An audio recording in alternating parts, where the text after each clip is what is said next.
Welcome to Bleav In 76ers with your hosts, former 76ers point guard Eric Snow and two Sixers fanatics in Marcus and Teja Dash. Bleav In 76ers is presented by BetOnline.AG. Our partners at BetOnline continue to be the number one source for all your betting needs and sports information. Find all the latest sports developments, including updated odds on the NBA and NHL playoffs, Major League Baseball, fights, and even next season's NFL futures. And don't forget this weekend, as the run to the Roses is on at the Kentucky Derby. BetOnline is your continued source for all your sports wagering needs, including live betting and your favorite Vegas casino and poker games. It's super easy to get started. So head to the website today or use your mobile device to join and use our promo code BLEAV, that's BLEAV, to receive your 50% welcome bonus on your first deposit. Bet online, where the game starts. Hey guys, welcome to Bleav In 76ers podcast. I'm here with our guys, former 76ers point guard and legendary point guard Eric Snow, and my brother Teja Dash. Guys, it's comeback season. I'm feeling it. The stars are aligning. You got JJ Redick calling the game tonight. Embiid's probably playing tonight, and we're back at home. I mean, what can you not ask for? You know, I think it's after the stars are aligning. What do you guys think about that? Well, we need it. We need any push and any motivation, and any reason that's going to help us get a victory, starting with tonight. Yeah, we need something. We need a shot in the arms. What we need. Well, I think, you know, Redick shot to go in. Yeah, well, that too. I think Redick's been a great mouthpiece for the Sixers overall. I mean, since he left there, and see him on ESPN, which I love his takes in general. But talking about all things Sixers, he's a big Sixers guy. And quite frankly, when I watch ESPN, we kind of need a guy like that. Kendrick Perkins wasn't a big Sixer guy last year. Now he's become a big Embiid guy, and defending Doc Rivers and such. But having Redick on there, defending us is good to have. And calling this game tonight, and I felt in the Toronto series, we had a couple of commentators who seemed pretty anti-Sixers. Not the Gus Johnson crew; those guys were good. But there were some that I felt it was like very Toronto-esque, and I was like, I don't like it. You're not talking about Stan Van Gundy, are you? Yeah. Mr. Anti-process himself. Yeah. But yeah, no, so I'm excited about tonight. And lots to get into. There might be breaking news during the show, so we'll keep you guys informed during that. But first topic tonight, another brutal loss by double digits to the Miami Heat. It honestly felt like they couldn't miss from three, and we couldn't make anything from three again. It kind of the shooting woes kind of continued. Kept it close again first half. Second half they blew us out. So besides Embiid being out, what would you say the main reasons are that we lost the second game, and why we're getting beat so badly, Eric? The main reasons? Yeah, they're better and they're playing better. Let's be real about it. That's the main reason. You have a team that was the number one seed. They're without a guy. We're without our main guy, but they're without a starter also. But they're playing much better. They're playing more consistent. They're playing better defense. They're executing better. They're shooting the ball better. So are we a better team than them? Probably not. But are we that far away? I don't think we are at all. But that gap is huge when they're playing that much better than us. So that's how you get those, you stay close, and all of a sudden they go on that spurt or that run that they're going to get, especially in the second half.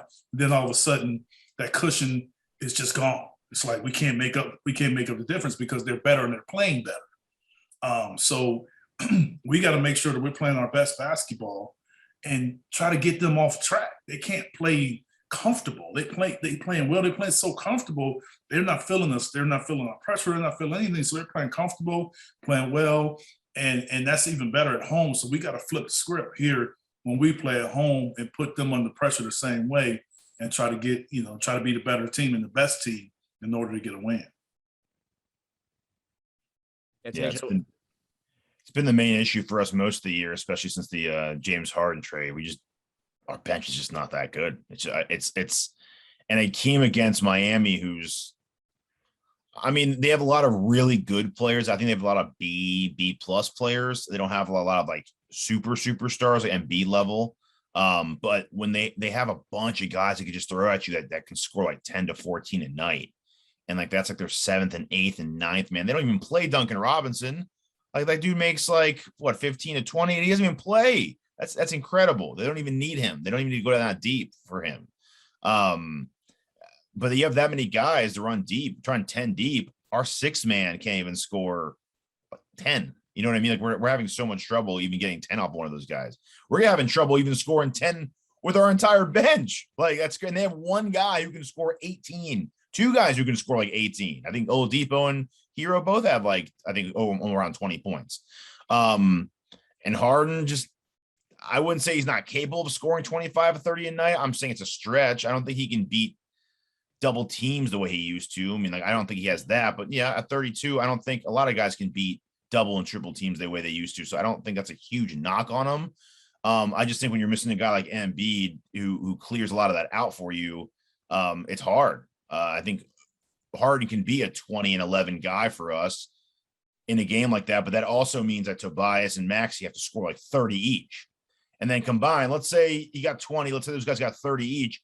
That's 80 points. Can the rest of our team put up another 25 or 30? I don't think so. I don't. I don't think the rest of our team can even do that. I mean, we're so top heavy. We need Embiid, Harris, Maxey, and Harden just to light it up. Our bench went ice cold. Danny Green played great in round 1, but I think it's apparent now that we need to not opt into that 10-year contract, $10 million contract and look somewhere else for a starting 3. And then when Thibault and Jordan are out there, one or the other, we're playing 4-on-5 on offense every time. So it's like you just can't win playing 4-on-5 on offense 60% of the game when they run 10 deep. Yeah, what do you make of the 3 spot, Eric? You know, so Danny Green, this last game, he went 1 for 9, I think, or 1 for 9. And then Thibault comes out there. I've seen someone put like a kind of a montage of clips of when we're on offense, teams are just not, they're letting him hang by the corners, not even playing him at all. I mean, what do you make of that 3 spot? I mean, that's playoff basketball. I mean, that's what you want. You want to try to make the guy you want to shoot the ball, shoot it. But in order to do that, you have to be getting stops and shrinking the court and still scoring. So our issue is, yes, they're leaving him open, but his minutes aren't as high. I mean, I still think that you can leave a guy open, but if you stop them, then neither team can score. The fact is, we aren't scoring and they are. But I think that 3 position is, Danny plays well. He just, he's not making some shots. He's had some shots that were clean looks for him that he usually knocked down. Get a lot. First 2 games, they haven't gone down. So hopefully he can bounce back from that. We speak about it a lot when we say guys average out, and I think he will.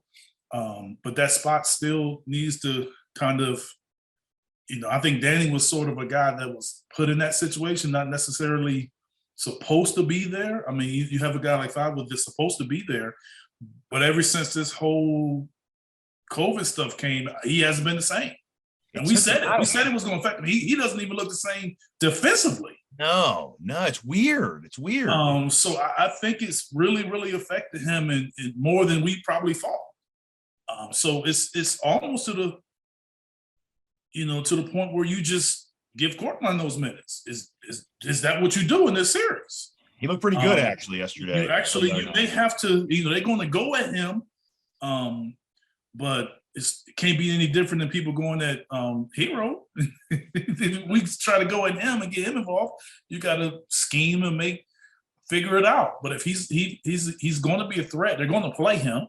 Mm-hmm. He's going to be a threat. But if I was going to be out there and they're going to let him shoot, then he needs to be a bear on defense. He needs to be a bear and switching and making it hard for Jimmy and Herro. All these guys can't be getting 25 and 30 points if he's out there. It seems like he's really pressing on defense too to make up for his lack of offense because he knows it, which makes him like, I saw him overly aggressive, like run by plays, try to swap balls. I think he's just trying so hard to make up for the lack of offense that It's and I don't even think it's a lack of offense. All it is it's just like Coach Brown used to always tell me,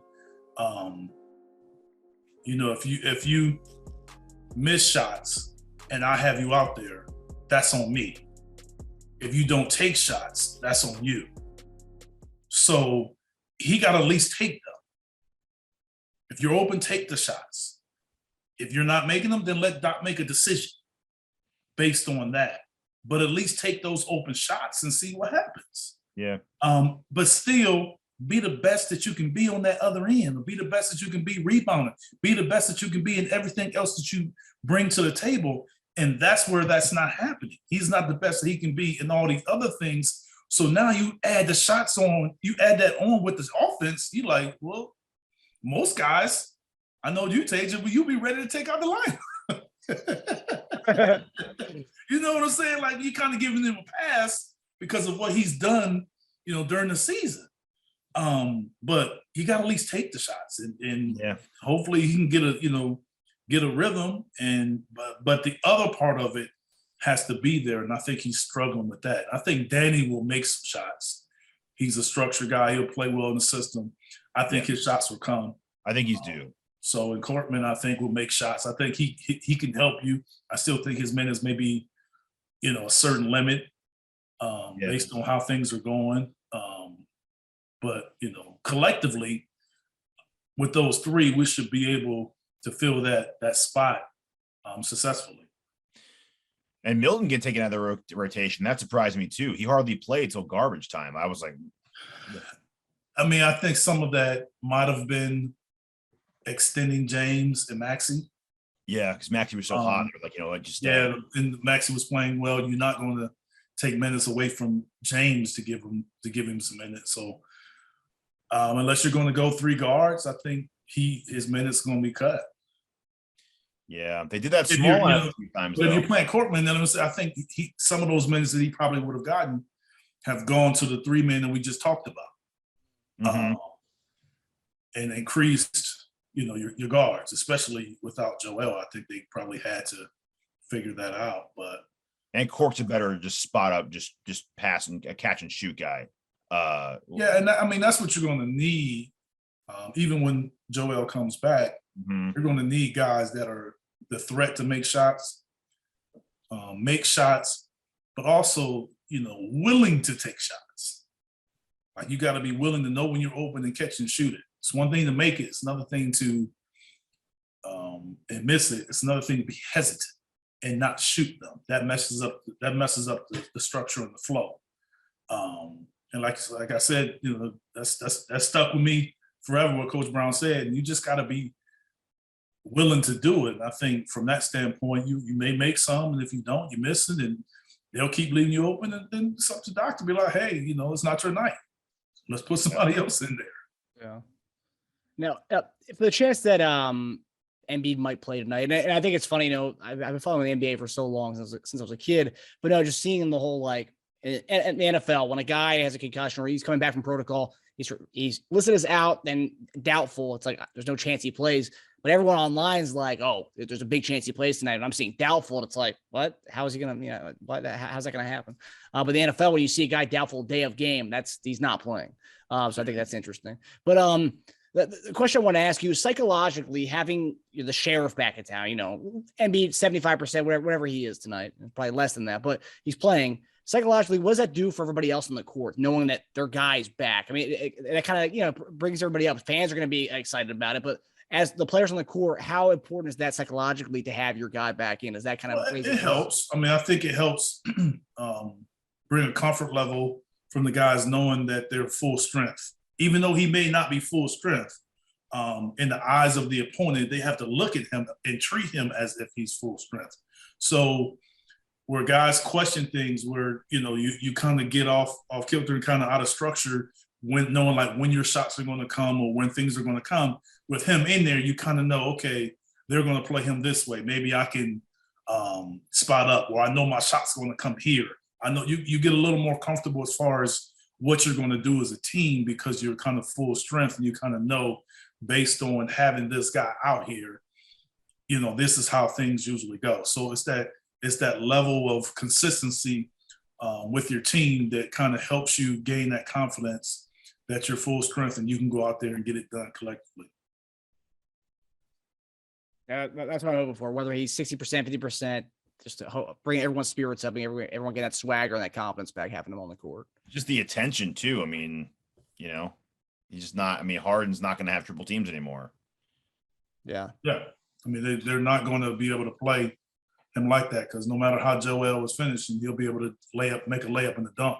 All eyes are going to be on Joel now. They're going to shift. So if he's around that paint, he's going to have multiple guys on him and near him, which is going to give you what you want, clean looks for guys, and that's the difference. And that's where you take a guy like Niang, for instance, who hasn't shot it great, but he also hasn't had a lot of clean looks. Like they're trying to run him off that 3-point line. Mm-hmm. And you just know when Joel was there, he was getting like clean, almost set shots. Yep. Like practice shots. Yeah, that's kind of the difference with people. They are practice shots because usually where, the pass is coming from. Pass is coming from the middle and just like a coach is passing it to you. That's why they call them practice shots. It's sort of like no pressure, no hand up.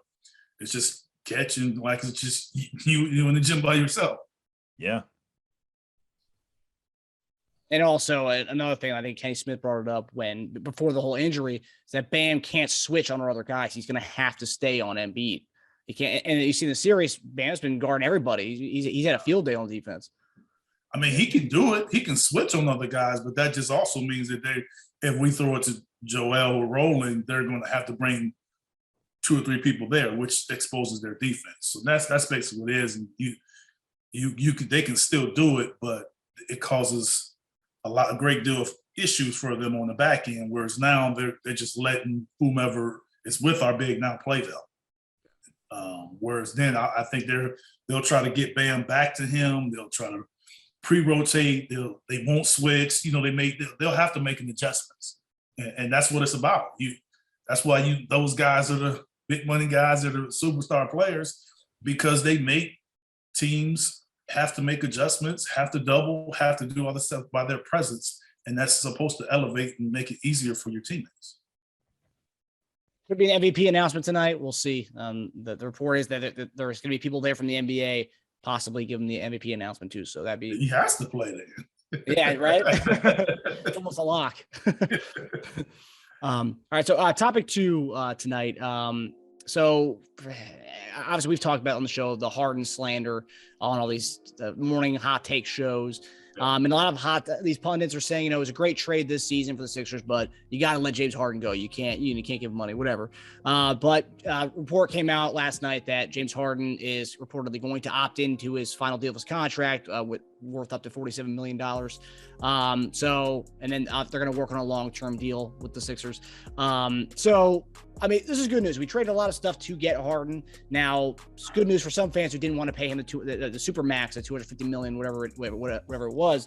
But what do you guys think of James Harden opting into that final year of his deal?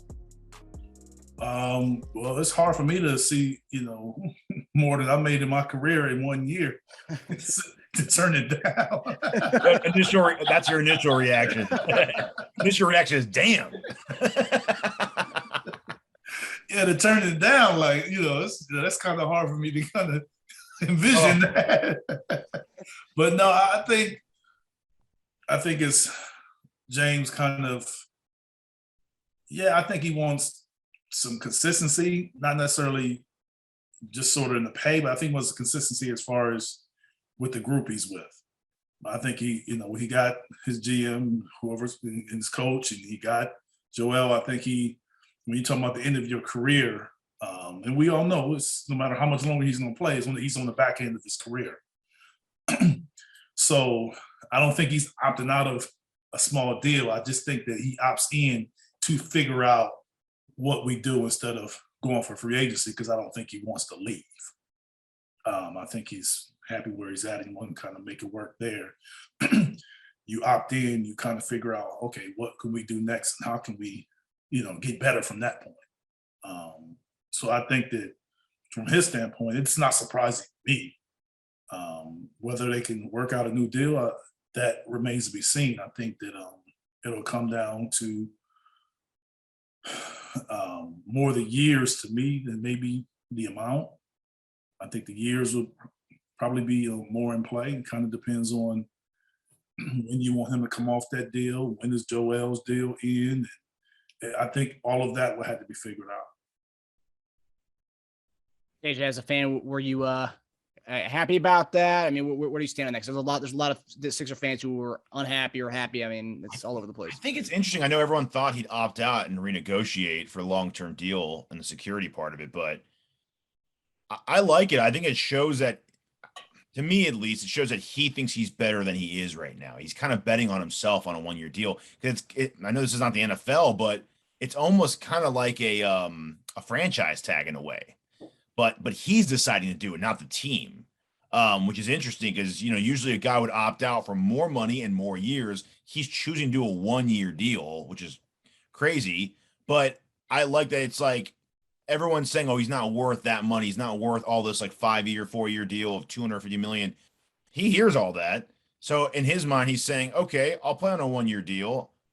I'm gonna kill my offseason with workouts and just basketball, no rehab, no more hamstring talk. And then I'm going to come back next year even better and score closer to my 25 a game and be a hybrid of Houston, Brooklyn, Harden, and not this 2010 version of him. And if he does come back and be the 2010 version like he is this year, then maybe they renegotiate accordingly. Maybe they give him like a Chris Paul 4-year, $120 million deal instead of this 5-year, $300 million deal. I mean, maybe this year is kind of like an audition to see, all right, let's see when I put my full offseason into this, no more rehabbing, no more excuses. I'm with the team all offseason, no more midseason trade. Let's see how I come back from this. Let's see who I am for the back half of my career. Let's see where I'm headed. And I don't mind that at all, really. Have you looked at the numbers stage as far as like if you were to do this to opt in, how much money are we going to have to be able to sign anybody next offseason, or is it going to depend on us trading? We have to trade Tobias in order to kind of do we're strapped. I mean, we can't do that. If we're going to do anything, it would be, we have to trade. We'd have to trade probably. I mean, it depends what you want to get. But I know Danny Green's contract becomes guaranteed in sometime in July. So you have to decide if we want to keep that $10 million in the books. But even if we let him go, that $10 million just gets poof, gone, and then we don't get it. Yeah, we don't get it back or anything. We're so over the cap at this point. But if you do anything, it'd have to be like a Tobias trade. And there's that Beal rumor floating around that I keep hearing about. I know Jay Williams even talked about it. How I think someone said Beal wants to come and play with Embiid. That's a thing. So for who though? James? No, I mean, what, as a Sixer fan talking? I mean, yeah, Tobias, and I think now Thibault's he's a lot less untradeable than he was 3 months ago. That's for damn sure. I mean, but I don't know what they do, Tobias and Thibault. The thing is, it all depends on, just like James. Everyone said James will come to Philly when he says, I want to go to Philly. Get me out of here. Same thing with Beal. If Beal comes out and says, I'm not re-signing here, I want to go to Philadelphia, they really don't have a choice. It sucks. It really does suck. But what are they going to do at that point? They're just going to lose him for nothing? Yeah, so, I mean, but it's different because it's not like Philly has a situation where they'll have the cap space to sign him. After Tobias, I mean, if you give her a Tobias' deal in Thibault's, it could work. I think I haven't looked at the numbers, but Tobias makes like 38. Yeah, that'll be tough. I think that they'll get other offers for Beal. I don't want to get too excited for that. Oh, I'm not gonna get excited yet. But again, like everyone always says, if the guy has to, and it's a big move, right? Everyone kept waiting for Lillard to do it. He never did it. A guy has to come out and say, I'm not re-signing. I want there. And if he says that, which is a pretty big move considering he's had a long-term relationship with Washington, it'd be pretty messed up at this point. But if he's at crossroads and he wants gone, then I don't know. It all comes down to Beal, I think, what he says. Yeah. I read an article. There was a big rift last offseason when they were doing the head coach search that he actually wanted them to hire Sam Cassell. It was a longtime assistant when Flip Saunders was there in Washington. He had a really good relationship with him. They didn't. I don't think they brought him in for an interview, actually. And they ended up hiring Wes Unseld Jr. For that gig. And he was pretty pissed off about that Cassell, if we keep Doc on staff, obviously a lot of things have to happen, but keep Doc on staff, say if he still doesn't get another job elsewhere, he stays as the assistant. Maybe, that could link Beal, maybe still want to come to I just feel like with people under contract and not having a salary and all the space, I just think it's way more difficult than we realize. And the one thing that, is sending him in conference, a couple hours up north. I gotta think that they won't do that. Yeah. I just not that it can't be done. I know Tommy Shepard pretty well. Nothing in me tells me that that's where he would trade him. Yeah. Nothing in me tells me. He would have to force their hand and be a big problem. And I just don't know how he can force their hand to do that.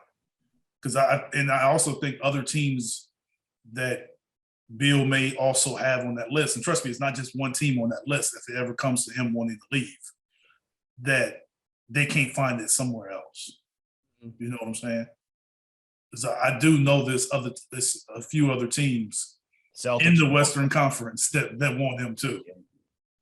Celtics have been long because apparently he wants to play with Tatum. They're good friends. But yeah, but hey, on the plus side, Tobias Harris in the playoffs has raised his stock. He looks great. He looks our most consistent player. Does he look like a number one option? He doesn't look like Beal. Okay. But that's who you stand trading for. Yeah, no, I know. It's definitely, look, Brooklyn didn't want to do Simmons, and they didn't want to do that deal either. They kind of had to do it, right? So, and AD, Lakers, Pelicans didn't necessarily want to trade him to LA. They had to because he said, I want there or nothing. And they're like, okay, well. Yeah, but they trade a lot of good pieces to get AD. But at the time, it wasn't looked that way. At the time, it wasn't looked at the same way. That's true. But now, if you look at it now, man, they got a lot. They got a lot of guys, man. So yeah, it's gonna be an interesting offseason with him. But yeah, I'm glad. I'm actually glad Harden did what he did. I think it's good for him. I think it shows awareness that he wants to get back to where he thinks he is. So, and if he has 26, 20, if he averages 27 and 12 next year, I don't think anyone's gonna complain at that max deal again. I don't think anyone's going to say, oh, yeah, don't give him that money anymore. If he does that, I have no complaints. Yeah, I think the media set a very, a low bar for him. So if he just looks, what you said, with 26, if he's averaging 25, 26, and he does that, I wonder how they're going to shift the goalposts next year to make it seem like he's washed up still. So I don't think he can do that. You don't think so? Not with Joel. I don't think he can do that. Yeah, you got Maxey and you got Tobias. I just don't think that you can have a guy averaging 30 and another guy averaging 26, 27. I just don't think you can do that. Even with his current shot attempts, though, if you just raise his percent, because his percentages aren't that good. If you just raise his percentages 4, 5, 6%, he is almost there. That's 1 or 2 made more shots a game. But that we talking about Maxey, a guy that he's going to go for more, not less. He's going to go up to, yeah. And Tobias is, you talking about him being a free agent, all that. He's going to go for what, more or less? Yeah. So then we saying James is going to increase it 5 to 7 points, and it's at 33. Like, let's say they got Beal, he's definitely not scoring 25. I don't even want to kind of. I know that I don't think that's going to happen. But I don't think it's necessary either. And I think the way that he's going to get it there is for his game to evolve in a way that he's never played. And that's it. Even I think that would help him in the playoffs this year. If you look at a guy like Chris Paul, and they're talking about how he's playing in the third and fourth quarter, it's because he makes the mid-range shot. Yep. And he takes it. And it's almost like a layup. But people talk about that shot all the time. But if you look in the playoffs, guys shoot it a lot because they run you off the three-point line. Like look how tough James Harden's three-point shots are. Yeah. Just think about that. Yeah. But they're giving him because they know he won't take a mid-range shot. They know he won't take it. Is Is that what you would tell him to work on in the offseason? Just kill your mid-rangers? I think in order for him to get to the point where you saying he needs to get, I think he needs to be a 3-level scorer. We know he has the 3. He has to get the middle, and he can attack at the rim. I think he has to have all 3 levels to get there. So they're playing him and they're pressuring him and showing him a crowd so he can't get to the rim, pressing him, making all of his 3-point shots and playing on a certain hand and making his shots tough and not leaving him. So he's not getting not many clean looks from 3. He's not really getting to the rim because he's seeing the crowd. That's how your shot attempts go down. And your free throws and everything go down. You're not getting fouled. All of that stuff goes down. But if he gets to that middle level, now all of a sudden you make that big, make a decision. You make those guys make a decision. So I just think he needs to go to being a 3-level scorer in order to elevate his game, because how you going to play him then? Yeah. But now it's either 3-point line or layup, and they're pressing him and putting bigger guys on him or showing him a crowd, and he can't always turn that corner and get to the rim, and he don't have any clean looks from 3. And it wasn't too clean even when Joel was there, because I think that he just, I think he's capable of doing it. It's just whether that's something he feels like he needs. He may feel like I don't need that at all. That's not what I want to do. And that's his prerogative. I'm saying I think he needs to be a 3-level scorer. Yeah. In order to take it to the level that you're hoping that he can do it. I just don't know, as without shooting it, without being a threat at it, how he can get there with the guys that we already have in that starting lineup. Yeah, there's times where once he gets past a 3-point line, defenders, you can tell they're like already trying to meet him at the rim. They already think, okay, they know he's not going to shoot. He's not going to stop at the elbow. He's not going to stop shooting. But there were so many times where he's wide open. You just stopped right now. Yes. That defender's going to the rim, and you're wide open for your jumper. You're right. It's right there. That's straight scouting report. They know he's not going to shoot it. He did a couple times. He like front rimmed this like 12-footer. I'm like, damn, dude. Not used to it. No, he's not. It's weird. It's weird. Because if he was used to it, he would go to it. Like it wouldn't be like a sort of a reaction. It would be dribble into the shot. He did it like because it was open. He's like, oh shoot, is that open? I have to take this now. Yes. Miss. It was always like a surprise shot. Yeah. It was like, fine, you're gonna give me this? Okay. Man. Tell you what, if that Bradley Beal trade is plausible, I'll wear my door Marcus dash, and I'll take Bradley Beal to Philly, and I'll bring Tobias down here and the DC area. Free of charge. Okay. Yeah. I'll do it. A lot of guys would, but there's a long line of DoorDash for that one, though. A lot of guys would do that drive.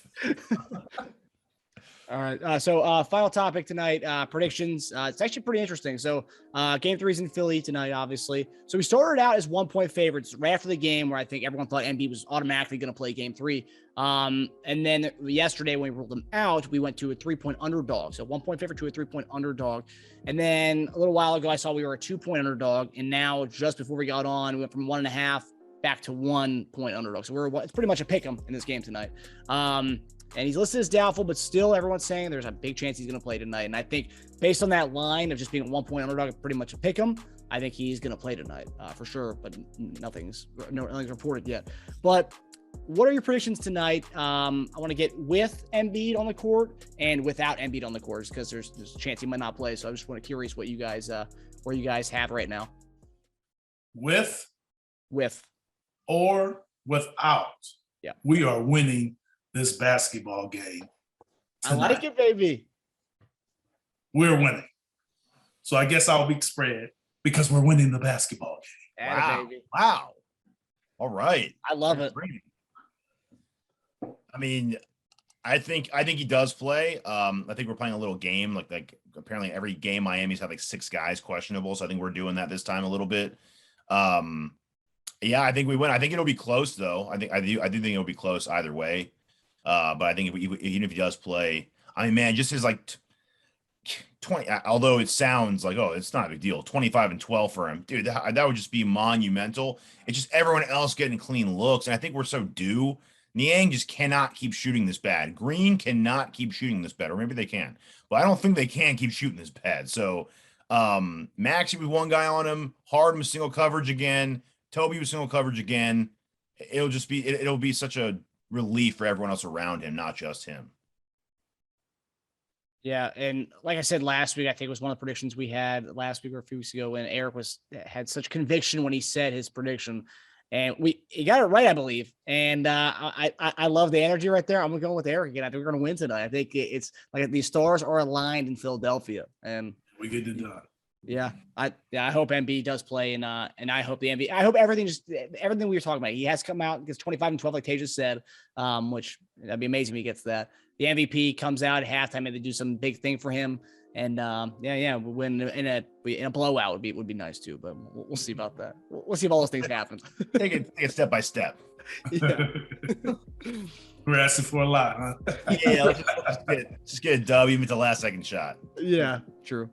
All right, fellas, that does it for us. Thanks for tuning in to Bleav In 76ers, presented by BetOnline. We'll see you guys next week as we hopefully hang on and extend the series to maybe by that point it'll be game 5, hopefully. So yeah, so we'll see you guys next week.